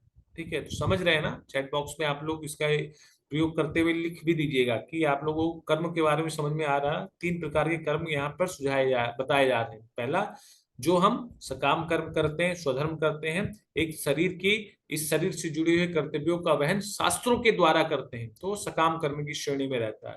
इस शरीर का वहन या हम ऐसे कार्य करते हैं कि जो शास्त्रों में सम्मत नहीं, उसके विरोध में किया गया कार्य, वो विकर्म कहलाता है। लेकिन जो कार्य हम भगवान की सेवा के लिए करते हैं, भगवान के आनंद के लिए करते हैं, भगवान की इच्छा के लिए करते हैं, वो हमको यहाँ पर बताया जा रहा है कर्म। ठीक है, तो वो चीज बताया जाता है कि वो चीज निष्काम कर्म के बराबर है। ठीक है, निष्काम कर्म करने से हमको किसी भी प्रकार का जो फल है, वो फल मतलब कर्म बंधन में नहीं बंधेगा। फल तो हमें मिलेगा ही मिलेगा, भगवान की इच्छा से हमको फल की प्राप्ति होगी इन तीनों चीजों में। लेकिन उन दोनों चीज में क्या है, सकाम और विकर्म में यही अंतर है कि उसमें हम बंधन में बंधेंगे और अकर्म में हम किसी भी प्रकार के जो बंधन है उसमें नहीं बंधेंगे। तो कर्म फल के प्रति आसक्त रहने वाला भी कर्म का कारण है, इस तरह वह ऐसे कर्म फलों का भोक्ता होता है। तो भगवान जो है अर्जुन को उपदेश दिए कि वह निष्क्रिय ना हो, अपितु फल के प्रति आसक्ति हुए बिना अपना कर्म करे, और कर्म फल के प्रति आसक्त रहने वाला भी कर्म का कारण है। तो वो सकाम कर्म हो गया। अगर हम किसी भी प्रकार के कर्म को करते हुए भी कर्म फल के प्रति आसक्त हैं, तो हमें जो है बंधन में बंधना पड़ेगा। लेकिन अगर हम कर्म करते हुए किसी भी चीज के, किसी भी तरह के फल के प्रति आसक्त नहीं है, कि हम लोग ये जानते हैं कि हमने ये जो कार्य किया भगवान की सेवा के लिए किया। मान लीजिए कि उदाहरण के तौर पर कि आपके बच्चे हैं, ठीक है, मैं एक गृहस्थ का एग्जांपल दे रहा हूं कि अगर आपके बच्चे हैं, आपने अपने बच्चों का अच्छे से देखभाल किया, अच्छे से उसकी सेवा की, उसको पढ़ाया लिखाया, उसकी शादी करा दी, लेकिन आपने इसको किस चीज से माना कि ये सोचकर नहीं कि ये भी मेरा आगे चलकर सेवा करेगा, ये स्वार्थ से नहीं कि आपने उसको पढ़ाया लिखा है कि ये भी मेरी बुढ़ापे का लाठी बनेगा। ठीक है, नहीं, अगर हम आप ऐसा सोचते हैं ना, तो हम लोग जो है, क्योंकि उसकी आसक्ति में एक तरीके से हम आसक्ति यहाँ पर पैदा कर रहे हैं। अगर हम इस चीज को सोचेंगे कि ये भगवान के माध्यम से, भगवान की कृपा के द्वारा हमारे घर में आया है, ठीक है, इस शरीर से इसका रिश्ता है और इस शरीर का कर्तव्य है इस शरीर को संरक्षण देना, पालना पोसना, तब हम उसका जो सारे कर्तव्य हैं उसका वहन करते हैं, पढ़ाते लिखाते शादी करते हैं, लेकिन वो सारे जो कर्मों को भगवान पर ही समर्पित कर देते हैं। उसका फल जो भी हो, ठीक है, वो भगवान देख लेंगे। वो हमको बुढ़ापे में रखता है नहीं रखता है, वो सब भगवान की इच्छा है। तो हमको किसी भी प्रकार का जो दुख है वो नहीं होगा। ठीक है, चाहे आप बुढ़ापे में कहीं तीर्थ धाम में वो आपको रख दे, या कहीं वृद्धाश्रम में रख दे, या ही अपने घर पर ही रखे, तब भी आप किसी भी प्रकार से जो है दुखी नहीं होंगे। तो भगवान के जो भक्त होते हैं वो सदैव जो है निष्काम कर्म पे रहते हैं, मतलब उनके जीवन में सुख दुख लाभ हानि कुछ भी आ जाता है तो किसी भी प्रकार का उनको दुख नहीं होता है, और वो सदैव अपने आप को, अपनी मति को भगवान के श्री चरणों में लगाकर रखते हैं, और किसी भी प्रकार के कर्म से आसक्त, कर्म के फल से आसक्त नहीं होते हैं। और अगर कर्म के फल से जो भी व्यक्ति आसक्त हो जाते हैं, उन्हीं को अलग अलग प्रकार के दुखों का सामना करना पड़ता है। क्योंकि अगर हम कर्म के फल से आसक्त हो गए, हमारी उम्मीद पर वो फल नहीं आया, तब हमको दुख होता है। ठीक है, अगर हम किसी की मदद कर रहे हैं, मान लीजिए उसको हम कुछ पैसा दे रहे हैं, हम सोचते हैं कल ये हमको पैसा देगा, और वो मान लीजिए पैसा आपको वापस नहीं किया, तो हमको दुख हुआ, कष्ट हुआ। ठीक है, ठीक है, ये हमारी उसने मदद नहीं की एक समय जब हमारा आया। तो यहाँ पर यही बताया जा रहा है कि हमारे जो कर्म फल हैं, कर्म फल से हमको कभी आसक्ति नहीं इकट्ठा करनी चाहिए। नहीं पैदा करनी चाहिए। श्लोक नंबर 48 और 49 में, एक मिनट। तो आगे हम श्लोक नंबर 48 में देखते हैं कि किस प्रकार जो है भगवान बताते हैं आगे। योगस्था कुरु कर्माणि संगम त्यक्त्वा धनंजया सिद्धयो सिद्धयो समो भूत्वा समत्वम योग उच्यते। कि योग संभाव है, हे अर्जुन, जय अथवा पराजय की समस्त आसक्ति त्याग कर संभाव से अपना कर्म करो, और ऐसी समता योग कहलाती है। योग मतलब देखिए, आजकल योग का अलग अलग मतलब है कि जो रामदेव जी योगा करा रहे हैं वो योग है, या अलग अलग अलग प्रकार के योग इंस्टीट्यूट खुल रहे हैं वो योग है। जी नहीं, योग जो है अपने आप को भगवान से जोड़ना। ठीक है, योग का अर्थ क्या होता है? जोड़ना। आत्मा को परमात्मा से जोड़ना ही योग कहलाता है। और आत्मा को परमात्मा से जैसे ही हम जोड़ देते हैं तो हम समस्त परिस्थितियों में संभाव हो जाते हैं, और संभाव होने के कारण हमारी समस्त जो आसक्ति है वो स्वतः ही कट जाती है, जिससे कि हमको किसी भी प्रकार के फल की आकांक्षा, इच्छा वो अपने आप में ही स्वतः समाप्त हो जाती है। तो यहाँ पर भगवान अर्जुन को यही बता रहे हैं कि योग संभाव है। हे अर्जुन, जय तथा पराजय की समस्त आसक्ति त्यागनी है तुमको। ठीक है, तुम ये मत सोचो तुम जीतोगे या हारोगे, क्योंकि उसके बारे में भगवान ने पहले ही बता दिया। अगर तुम जीत गए तो वैसे ही तुमको ये चराचर विश्व का जो साम्राज्य है वो वैसे ही मिल जाएगा। अगर तुम हार भी गए, मान लो तुम्हारी मृत्यु भी हो जाती है, तब भी तुमको स्वर्ग मिलेगा। तो तुमको नुकसान किस चीज का है? और यही चीज भागवतम में वृतासुर भी कहता है, अगर मैं युद्ध में मारा भी गया ना, तब भी मेरा नुकसान नहीं है, मैं तो भगवान के धाम या स्वर्ग में जाऊंगा। और अगर मैं जीतता हूं तो ये स्वर्ग तो वैसे ही मेरा ही रहेगा। ठीक है, तो हमें ये समझना चाहिए कि भगवान यहाँ पर बता रहे हैं, श्रील प्रभुपाद जी अपनी टीका में बताते हैं कि भगवान कृष्ण अर्जुन से कहते हैं कि वह योग में स्थित होकर कर्म करे। और योग है क्या? योग का अर्थ है सदैव चंचल रहने वाली इंद्रियों को वश में रखते हुए परम तत्व मन को एकाग्र करना और परमात्मा में स्थित करना। परमात्मा कौन है? परमात्मा जो है भगवान है। और चूंकि भगवान वे स्वयं अर्जुन को युद्ध करने के लिए कह रहे हैं, अतः अर्जुन को युद्ध के फल से कोई सरोकार नहीं है। तो यहाँ पर बताया जा रहा है कि हमें योग मतलब अपनी समस्त इंद्रियों को स्थापित करना, मतलब समस्त इंद्रियों को संयम में रखकर अपने मन को भगवान से जोड़ देना। अपने मन को भगवान के श्री चरणों में लगाकर हमें कर्म करना है।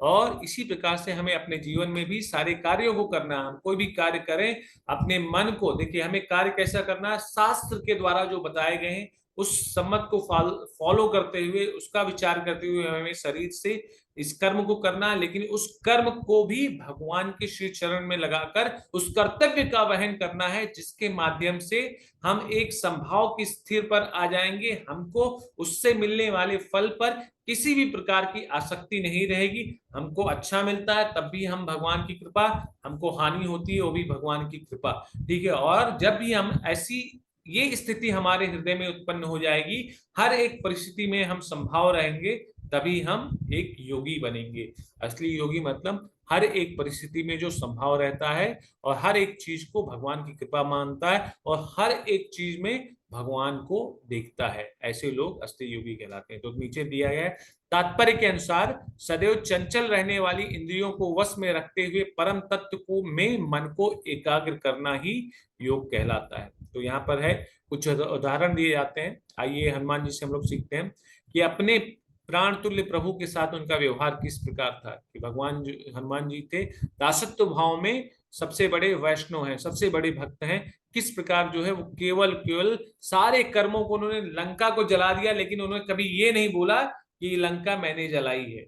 हनुमान जी ने कभी ये बोला कि लंका मैंने जलाई? कभी भी नहीं बोला। हनुमान जी ने बोला कि मैं श्री राम दूत श्री राम दास हनुमान, जो कि लंका में उनकी ही कृपा से एक छोटा सा जो उनका दास है वो श्री राम के प्रभाव से इस लंका को जला सकता है। तो ये सारा जो श्रेय था उन्होंने भगवान पर दे दिया। तो यही हमको करना है जीवन में। हमको जो भी मिले, जो भी हासिल हो, जो भी प्राप्त हो, चाहे सुख हो, चाहे मान हो, चाहे सम्मान हो, चाहे ऐश्वर्य हो, अगर हम उसको भगवान पर समर्पित कर देते हैं ना, हम किसी भी प्रकार के प्रेम बंधन में नहीं फंसेंगे। वहीं दूसरी तरफ प्रेम के निवास स्थान जैसे दिव्य माता के साथ व्यवहार, ठीक है, वहीं पर जब सीता जी के पास वो पहुंचते हैं और लंका में इतना बड़ा हुंडारा कर देते हैं, इतना बड़ा दंगा कर देते हैं, लेकिन तब भी वो कहते हैं कि मैं माता जी श्री राम जी की ही कृपा थी जिसके कारण मैं यहाँ तक आ पहुंचा, ठीक है। और नीचे भी वही सूर्य इंद्र वायु जैसे वरिष्ठों के साथ प्रार्थना और प्रणाम का साथ व्यवहार, मतलब सभी जो उनके साथ, जो उनके समकक्ष देवी देवता भी थे, उनके साथ भी वो एक दासत्य भाव, मतलब उनके साथ भी अपने आप को उनके समक्ष भी वो सबसे छोटा ही मानते थे, ठीक है। चाहे इंद्रदेव हो, चाहे वायु हो, चाहे सूर्य हो, ठीक है। इंद्र को भी ऐसा ऐसा मौका कहाँ है कि वो भगवान की सेवा करने के लिए आगे आए, लेकिन जो है देखिए इंद्र भी आते हैं भगवान की सेवा करने के लिए, ऐसा नहीं कि इंद्र नहीं आते, क्योंकि वो भगवान की सेवा तो स्वयं ही कर रहे हैं। ये सारा जो देवी देवताओं का जो कार्य है, ठीक, कोई वायु दे रहा है, कोई वर्षा, इंद्र जो है वर्षा के स्वामी है, ठीक है। अगर वर्षा नहीं होगी तो अन्न नहीं होगा, और बाकी सारे जो एक स्वर्ग का मैनेजमेंट है वो भी इंद्र संभाल रहे हैं, ठीक है। तो ये सारी जो चीजें हैं ये भी इंद्र वहां पर स्वर्ग में बैठकर भगवान की सेवा कर रहे हैं। तो यहाँ पर लेकिन जो हनुमान जी के बारे में बताया गया है कि हनुमान जी, इंद्र को तो घमंड हो जाता है, अहंकार हो जाता है कि वर्षा मेरे कारण होती है, ये जो सृष्टि चलती है कभी कभी अगर मैं वर्षा ना दूं तो सृष्टि नहीं चलेगी, लेकिन हनुमान जी के अंदर कभी भी ऐसे भाव नहीं आते। हम लोगों ने श्री रामचरितमानस में देखते हैं, रामायण में देखते हैं, कहीं पर भी हनुमान जी के लिए ऐसा नहीं लिखा है कि उनके हृदय में कहीं पर गर्वित भाव या अहंकार का भाव उत्पन्न हो गया। इवन गरुड़ के हृदय में हो गया, ठीक है, सुदर्शन के हृदय में हो गया, जो सदैव भगवान के संगी हैं, भगवान के साथ रहते हैं। लेकिन हनुमान जी ऐसे वैष्णव भक्त हैं, ऐसे परम शुद्ध भक्त हैं, जिनकी कृपा अगर हम सभी को प्राप्त हो जाए, या हम सभी हनुमान जी की कृपा को प्राप्त करें, तो निश्चित भगवान की वो जो शुद्ध प्रेम है ना, राम नाम के प्रेम में हो जाती है आसक्ति। भगवान के प्रेम में आसक्ति करनी है तो हमें उनके भक्तों की शरण लेनी चाहिए। इसीलिए आप सब जब भी कभी अयोध्या आएंगे तो अयोध्या का जो नियम है ना, सबसे पहले हमें हनुमान जी से आज्ञा लेनी चाहिए, हनुमान जी से प्रार्थना करनी चाहिए। हमें अयोध्या में आए, जब हम आए हैं तो हमें भगवान श्री राम की भक्ति, उनका प्रेम, उनका आनंद प्राप्त हो। तो हनुमान जी की कृपा के बिना अयोध्या में आप श्री राम की भक्ति, श्री राम का प्रेम नहीं प्राप्त कर सकते। तो जब भी हमें प्रेम की बात, प्रेम को प्राप्त करना होता है भगवान के, तो हमें भगवान के भक्तों की शरण जो है वो ग्रहण करनी चाहिए। आगे और भी उदाहरण है, उनका जो अपने कलीग थे, अपने से बड़े जामुन के साथ क्या व्यवहार था, दल के प्रमुख अंगद के साथ उनका किस तरीके के व्यवहार था, और नए लोग आराम प्रदाता जैसे स्वयं प्रभा और मौना के साथ मित्रवत व्यवहार। तो हनुमान जी का व्यवहार सभी के समान एक ही जैसा था, अपने आप को वो सबसे कृतज्ञ, मतलब सबसे छोटा ही मानते थे।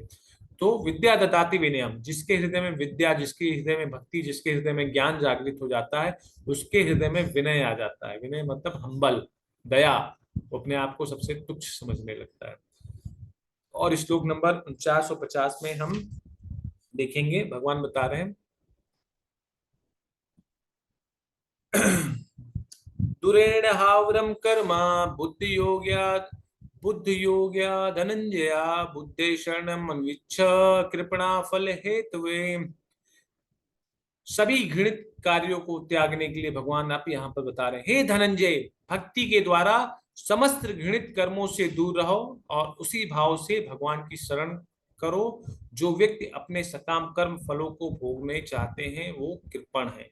अब यहाँ पर भगवान जो है अर्जुन को बता रहे हैं, श्रील प्रभुपाद जी की टीकाओं के माध्यम से हम समझते हैं, जो व्यक्ति भगवान के दास के रूप में अपने स्वरूप को समझ लेता है, वह कृष्ण भावना अमृत में स्थित रहने की अतिरिक्त सारे कर्मों को छोड़ देता है। तो हमको क्या समझना है, जीवे स्वरूप हो कृष्ण नित्य दास, और अपने आप को भगवान के दास के रूप में अगर हम एक बार समझ गए तो हम समस्त प्रकार के कर्म फलों से वैसे ही दूर हो जाएंगे, और समस्त प्रकार के जो घृणित कार्य हैं, जो गलत कार्य हैं, उसको तो बिल्कुल ही नहीं करेंगे, और वो सारे कार्य अपने आप ही स्वतः ही हमारे हृदय से जो है वो दूर हो जाते हैं। जीव के लिए ऐसी भक्ति कर्म का सही मार्ग है। यही जीव के लिए भक्ति जो है वही उसका सही कर्म मार्ग है। केवल कृपण ही अपने सकाम कर्मों का फल भोगना चाहता है, किंतु इससे वे भव बंधन में अधिक फंसते जाते हैं। तो कृपण कौन है, जो कोई कार्य करते हैं और उसके बदले में कुछ चाहते हैं। अगर वो पुण्य कर रहे हैं तो उसके बदले में उनको, वो लोग सोचते हैं अगर हम ये करेंगे तो उसका हमें 10 गुना मिलेगा, ठीक है। अगर इसकी मदद करेंगे तो हमको जो है हमारी नाम होगा, हमारा ख्याति होगा, हमारा हमें मान सम्मान मिलेगा, ठीक है। तो जो लोग कुछ करने के बदले कुछ पाना चाहते हैं तो वो व्यक्ति कृपण होते हैं, क्योंकि अपने कर्म फलों को भोगना चाहते हैं, अपने सकाम कर्म फलों को, पुण्य को भोगना चाहते हैं। और ऐसे लोग कृपण हैं, मतलब भगवान के प्रति नहीं, वो सोचते हैं कि ये सारे कार्य मेरे द्वारा संचालित होते हैं। और जो व्यक्ति ऐसा सोचता है कि वो इस कार्यों को संचालित कर रहा है, मान लीजिए आपने 1,000 बेड का हॉस्पिटल खुलवा दिया और फ्री में चला रहे हैं, और आप ये सोचते हैं कि ये बेड का 1,000 बेड का हॉस्पिटल आपके द्वारा संचालित हो रहा है, आपको तो पुण्य मिलेगा ही मिलेगा। लेकिन उसके बदले में क्या मिलेगा, जब आपके अंदर ये भावना आ गई ना, ये आपके द्वारा ये 1,000 बेड का हॉस्पिटल संचालित हो रहा है, इसके कर्ता धर्ता जो है आप हैं, तब आप कर्म फल के बंधन में फंस जाएंगे। आपको पुण्य लगेगा, हजारों लोगों का जो पुण्य है वो प्राप्त होगा, आप स्वर्ग में जाके ऐश्वर्य करेंगे, भोग की प्राप्त होगी, मान सम्मान मिलेगा। लेकिन जैसे ही वो पुण्य क्षीण होगा, वापस से आप मृत्यु लोक पर आ जाएंगे। लेकिन वहीं पर ही अगर हमारी भावना बदल गई, ये 1,000 बेड का हॉस्पिटल मैं खोला हूं भगवान की सेवा करने के लिए, जितने भी ये जीव हैं भगवान के अंश हैं, और भगवान की इच्छा है इस शरीर के माध्यम से इन सभी की सेवा करवा रहे हैं, तो ये सारे कार्य जो हैं भगवतानंद हो जाएंगे, भगवान की सेवा के लिए हो जाएंगे, भगवान के लिए ही कार्य हो जाएंगे, और परमार्थ के मार्ग पर हम आगे निकल जाएंगे। मतलब ये सारे जो कार्य थे, हम इस कार्य को करते हुए किसी भी प्रकार के फलों के बंधन में नहीं बंधे, ठीक है। और ये कार्य जो थे भगवान की इच्छा के लिए हैं, भगवान को प्रसन्न करने के लिए।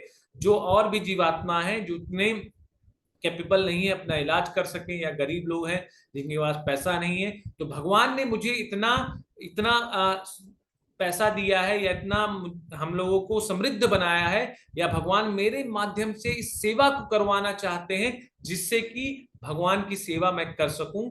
इसी प्रकार से हम कोई भी कर्म करें, अगर उस कर्म को भगवान की सेवा के स्वरूप में ग्रहण करके उस कार्य को करते हैं, तो ये सारे कार्य निष्काम कर्म योग हो जाते हैं, जो कि भक्ति योग में अपने आप ही स्वतः चले आते हैं, और जिससे कि हम भगवान के प्रेम को प्राप्त करते हैं। लेकिन जो लोग पुण्य कर्म में या सकाम कर्मों को भोगना चाहते हैं, वो सभी लोगों को यहाँ पर कृपण बताया गया है, ठीक है। तो यहाँ पर फिर आगे वही चीज के बारे में बताया जा रहा है कि श्लोक नंबर 50 में किस चीज के बारे में यहाँ पे बोल रहे हैं कि कोई फल नहीं, बुद्धि युक्तो जहाँ तिहा वो सुकृत दुष्कृतो, ठीक है। यहाँ पर बताया जा रहा है कि बुद्धि युक्तो जहाँ तिहा वो सुकृत दुष्कृतो तस्मा दुर्गा योगा कर्म कौशलम।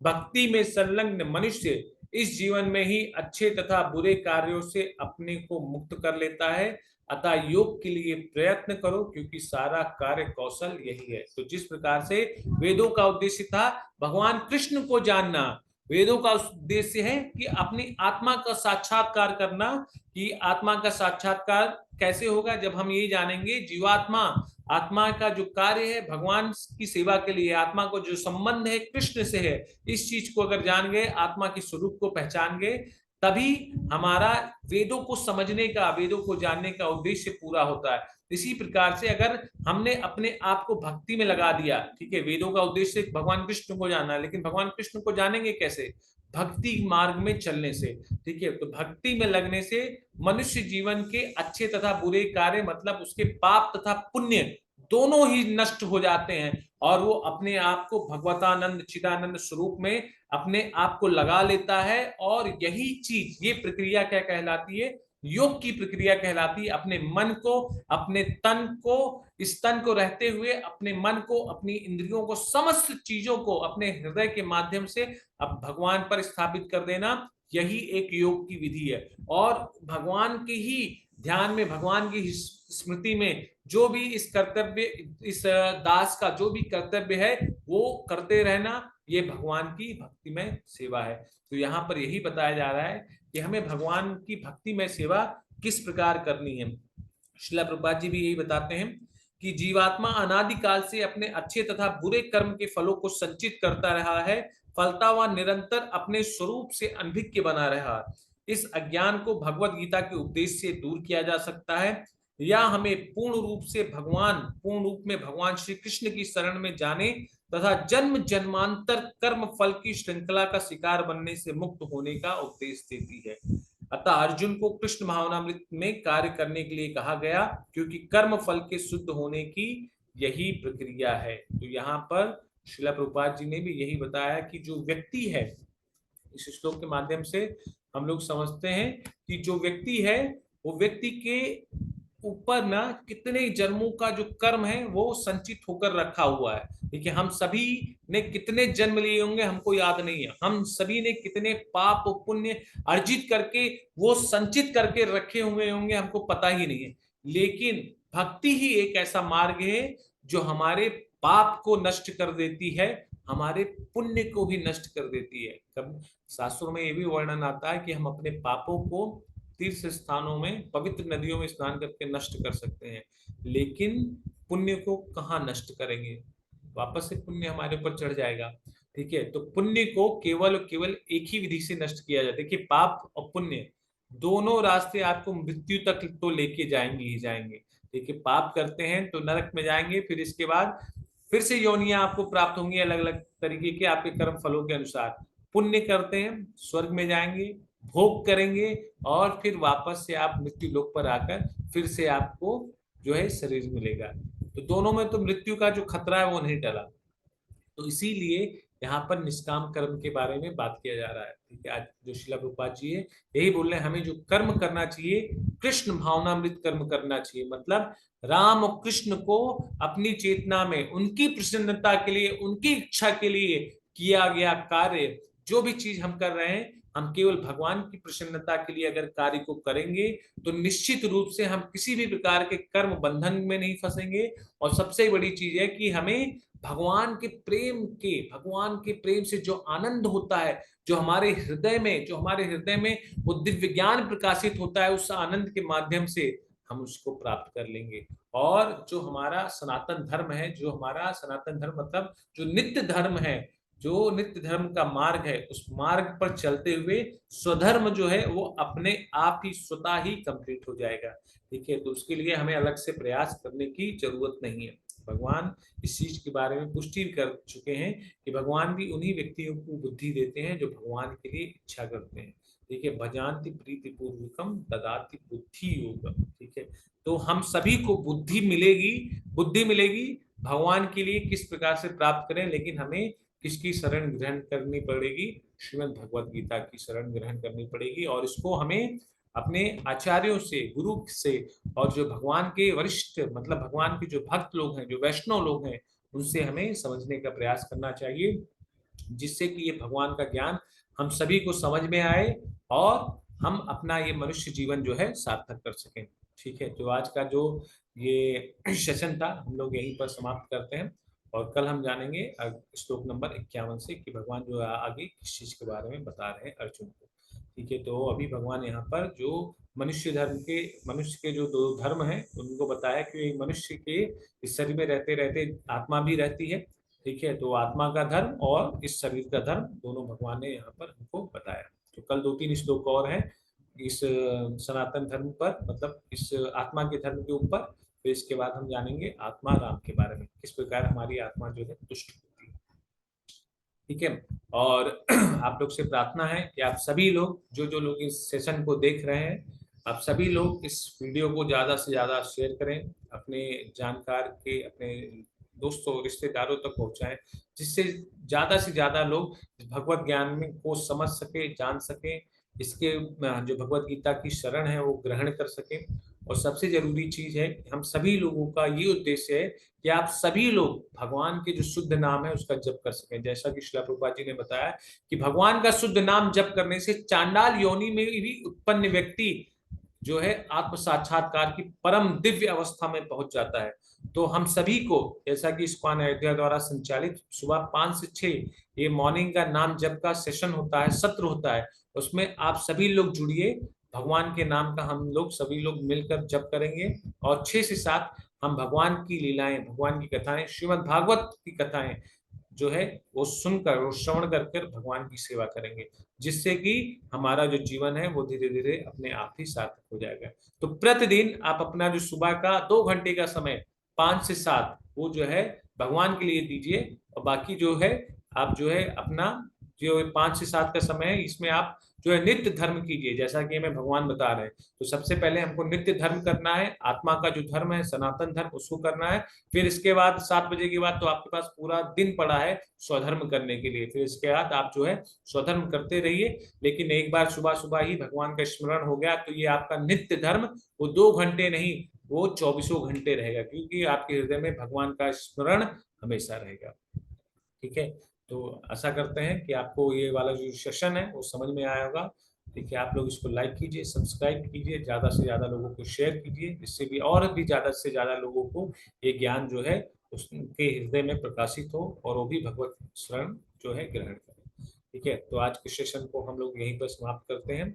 आप लोग चैट बॉक्स का प्रयोग करके लिख सकते हैं कि आप लोगों को किस प्रकार से जो है आत्मा का जो शुद्ध धर्म है और नित्य धर्म के बारे में समझ में आया कि नहीं आया। ठीक है, तो हम लोग सेशन को फिर यहीं पे विराम देते हैं। भगवत गीता यथारूप की जय। जगत गुरु श्रील प्रभुपाद की जय। वांछा कल्पतरुभ्यश्च कृपा सिंधुभ्यश्च पतितानां पावनेभ्यो वैष्णवेभ्यो नमो नमः। अनंत कोटि वैष्णव वृंद की जय। आप सभी को कामित